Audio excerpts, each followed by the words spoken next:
When you're up against a hostile room of people who don't want to be there, you need real strategies that get results. Welcome to From Hostage to Hero, the show that gives you practical advice you can use right now in the courtroom, boardroom, or classroom. Learn how to move your unwilling audience to one that is invested in what you're saying, eager to participate, and engaged in the process. Learn from the attorney whisperer herself, your host, Sari Delamont. Well, today we're talking about how you wish you had more time, but why having less time is actually a good thing.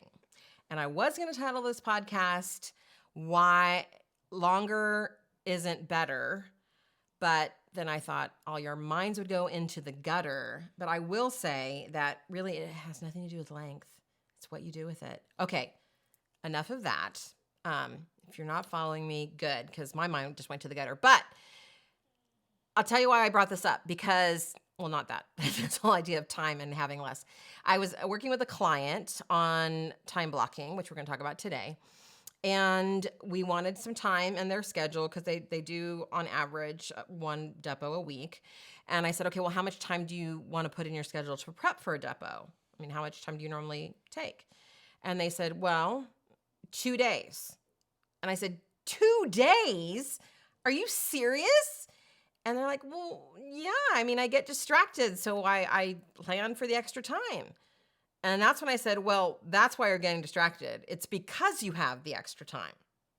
Now, before I explain what I mean, think about those of you who work, which is pretty much all of you, evenings and weekends.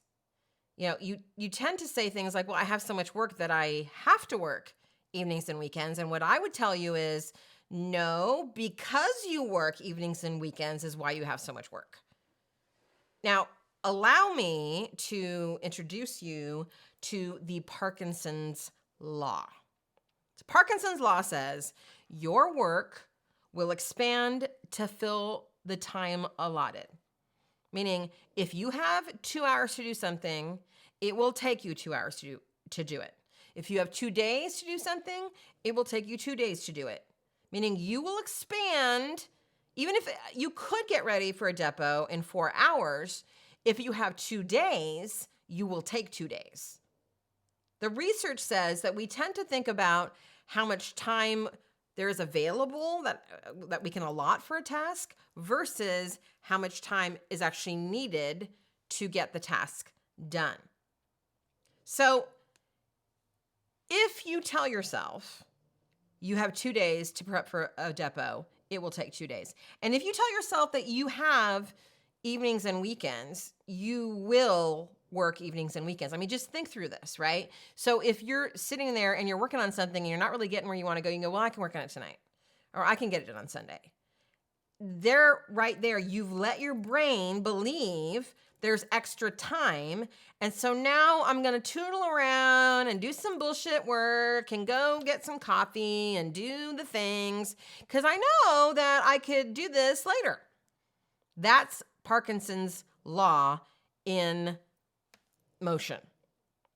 Now, I often use the example of what if you only had $40 a week for groceries? I know all of you have been in a position where that's true. In college or otherwise, right? You had to make a certain amount of money last the entire week. Now, when you only have $40 to spend on groceries or anything else, then you are going to get really choosy about what you're buying. You're not just going to go and get the Oreos and pick up a pack of beer. You're going to be like, all right, I got to make this stretch. So I got to get really strategic about what it is that I am going to buy at the grocery store. What if you did the same with your time? What if you said, I'm only going to work 40 hours? Wouldn't you also have the same thing happened? What if you said, it is not an option to work in the evenings or on the weekends? What if you had a side gig and you had to show up at that side gig? And so you literally didn't have the time to actually spend on extra work from your day job. you knew you only had 40 hours. And by the way, you do have a side gig. It's called family, friends, taking care of yourself, resting. That's your side gig. But how would you spend those 40 hours? I think you would stop with all the bullshit and you'd get down to business. See, when we have all this space, we think that's a good thing, and it's actually opposite. It's not a good thing. So Brooke Castillo, a life coach that makes like $40 bazillion a year, talks about how she was talking with someone about this principle, and the person said, well, we just went down from 5 work days to 4 work days, but I'm afraid by doing that they won't get all their work done, so we might have to go back to 5 days a week. And she said, no, if they don't get all their work done, go down to 3, which is exactly what I'm talking about. The more we containerize our time, the more precious it becomes, and the more effort I spend in trying to make sure that I am using it exactly how I want to use it. I mean, think about, again, when you didn't have a lot of money, how you were careful with every penny. And then those of us now who've quote unquote made it, right? I see any stupid shit on Facebook and I'm buying it. I'm like, why am I buying this? I don't think twice about it, right? I've got the money. I should think twice about it. There's better things I could be spending my money on. But notice the difference. Scarcity is really helpful when it comes to prioritizing your tasks. Less is more. Less time you have, the more picky you need to be about what you choose to spend your time on. And that is what many of you do not understand, because we think that if we have more time, we'll get more done. But in reality, we'll just have more to do. The more time you allow for work stuff, the more work that's going to fill that time. Are you following me? All right. So if you're with me, how do we do this? How do we do more with less time? I got 7 things for you. First one, use the Pareto principle to decide what you should be spending your time on. I just got the opportunity to co-present with Mallory Peacock of Cowan Peacock Rodriguez firm. She's in the same firm with Michael Cowan. And she's a fantastic speaker, by the way. Just highly recommend her if anybody wants somebody to be talking to an audience, really about anything, although they specialize in trucking. She's fantastic. Don't hesitate to reach out to her. But she talked about in this presentation that we both did, the Pareto principle. And the Pareto principle is 80% of your results come from 20% of your effort. So my question to you is, going back to our $40, where do you get the biggest bang for your buck? When you spend time on this quote unquote activity, what's the one activity that if you spend time there, it produces just a shit ton of amazing results? Like for me, that's like strategizing and visioning for my work, my podcasting, creating content. Every time I put that stuff out in the world, I just get a shit ton back. That's your zone of genius. When we were speaking together, I was talking about how your zone of excellence, things you're really good at, is the most dangerous zone. It's more dangerous than your zone of incompetence or competence even. Why? Because it sucks us in. We keep doing things we're good at. But the things that we are a genius at, that's when magic happens. So think to yourself, what are the things that when I spend 80% of my time there, they produce or if I spend even the small amount of time there, they produce 80% of my results. So spend more time there now, because that is where you get the biggest bang for your buck. Number 2, use time blocking. So what do I mean by that? So many of you will just schedule stuff wherever. I don't even get this. This doesn't even compute in my brain. Like somebody calls and you'll take the call right then, or you will somebody wants to meet with you and you'll just tell your secretary, put them wherever. This is what leads to distractions. We know that multitasking can lead to a 40% decrease in productivity. So trying to do a bunch of things at once or being constantly pulled off tasks is going to reduce your productivity. I was just recently diagnosed with ADHD. I couldn't believe it. I literally couldn't believe it. I graduated magna cum laude. I've always been a good student. I'm highly organized. And what I found is that women are just chronically underdiagnosed, especially quote unquote high functioning women. But I do know that a lot of the things really fit for me because I would consistently always want to be organized so that I didn't lose track of things. I was easily distracted. And just knowing this was just so important. And I know a lot of you have ADHD. And so when you are time blocking, what you do is you create a structured environment. So here's what I'm doing during this time.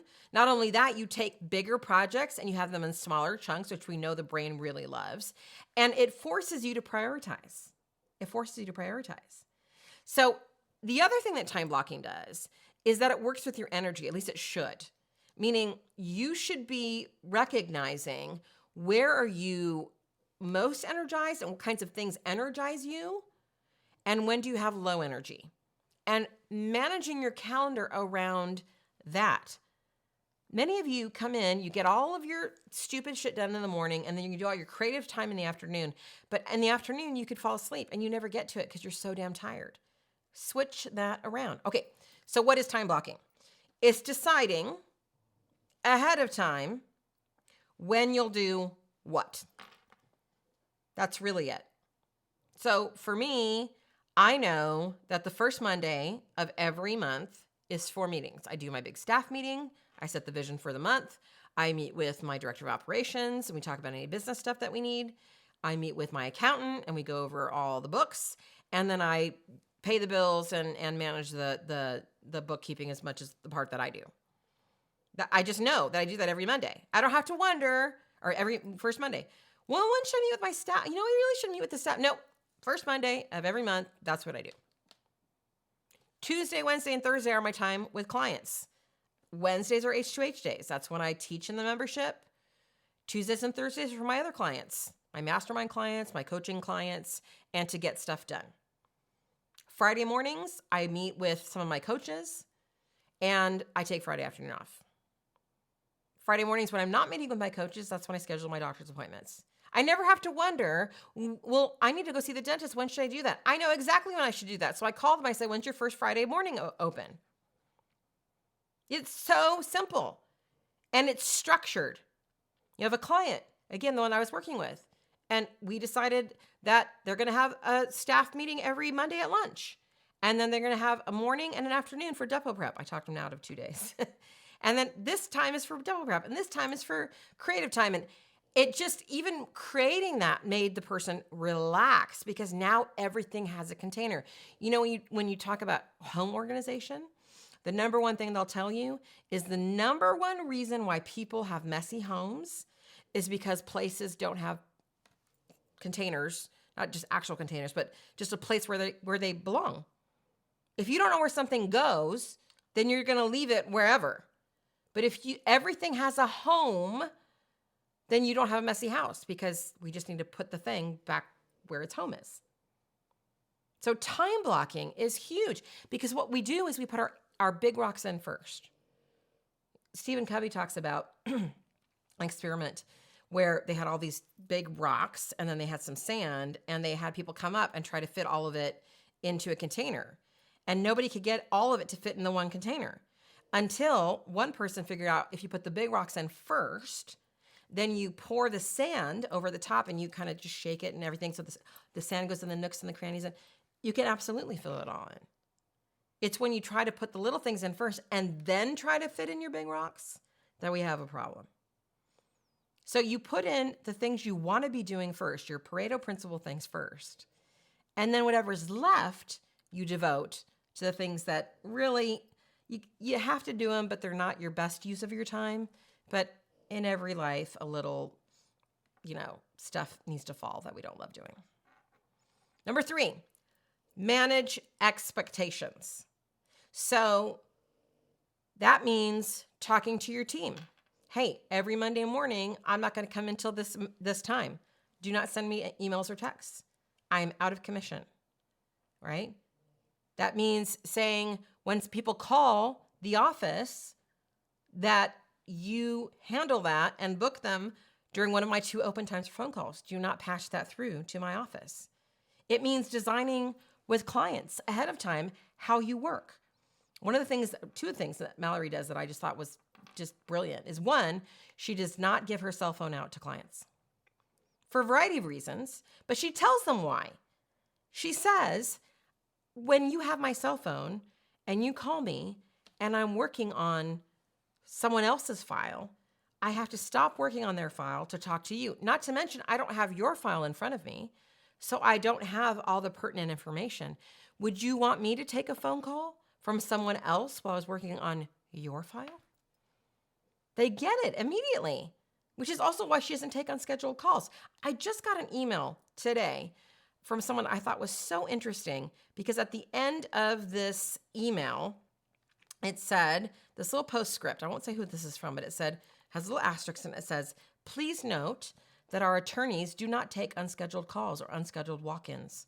If you wish to speak to us by phone or set a meeting, please text or email us and we'll be happy to set a time.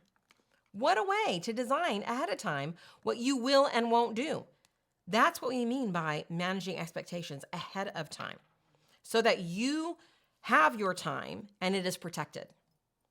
Number 4, get comfortable with B- work. If you expect to do A+ on absolutely everything, you're going to have a very short career and burn out quick. You cannot do A+ work on everything. Could I take 2 days and create the most kick-ass training that ever kicked ass? I used to say yes. I actually said that right now. My answer is going to be no, because now I know that it doesn't have to take me that long, and I'd probably like fuck around and there'd be too much time and I wouldn't do it, where I know that I can do a really good training in 90 minutes to 3 hours, right? It may not be the best training, although now I've trained myself, it probably is. Then maybe I've had tons and tons of time, but you got to get used to doing some B- work. Not everything has to be perfect. And you're going to find when you only have 40 hours in a week that you got to get real good at doing some B- work. Number 5, realize that you cannot do it all, nor should you. So many of you keep making yourself wrong, especially women, because you can't get it all done. And so you think you're lazy or you're stupid or that everybody else has it figured out. The issue is there are 168 hours in a week. And no matter how much you want to try to shove 400 hours of work into 168 hours, it ain't ever gonna happen. It just doesn't happen. Stop living in fantasy land and telling yourself it could be done if you were just more organized. It can't happen.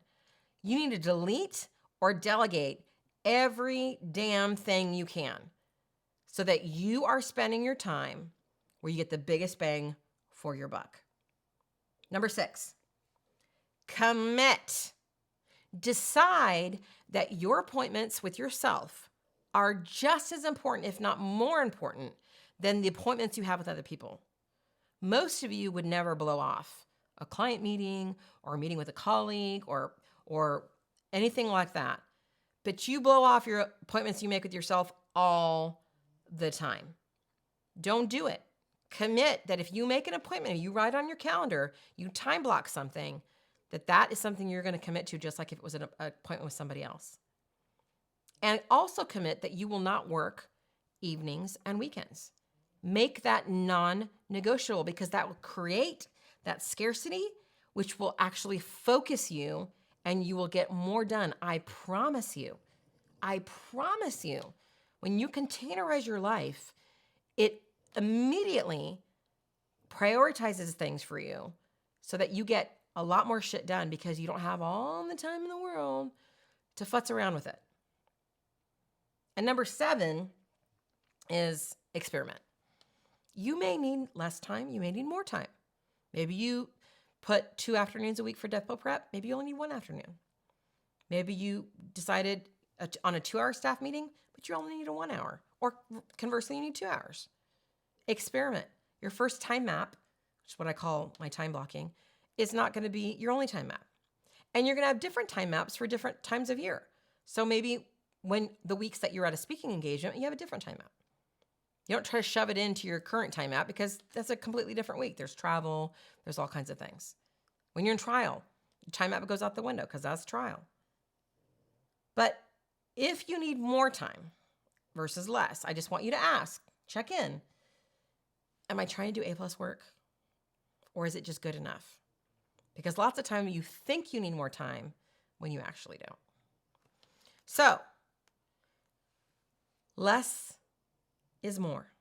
You can do more with less time because it creates this scarcity, which forces you to prioritize and not willy-nilly and put your work wherever. And that, my friend, is going to solve so many of your problems. Check it out and report back. I'd love to hear how it's working for you. Talk next week. Have you ever wished that you knew what the jury was thinking? Well, grab a pen and paper because I'm about to give you instant access to a free training I created for plaintiff trial attorneys called 3 Powerful Strategies to Help You Read a Juror's Mind. It's going to help you to understand what the jury is thinking so you'll feel confident to trust them and yourself in the courtroom. Ready for the address? Go to sariswears.com/jury. Enjoy!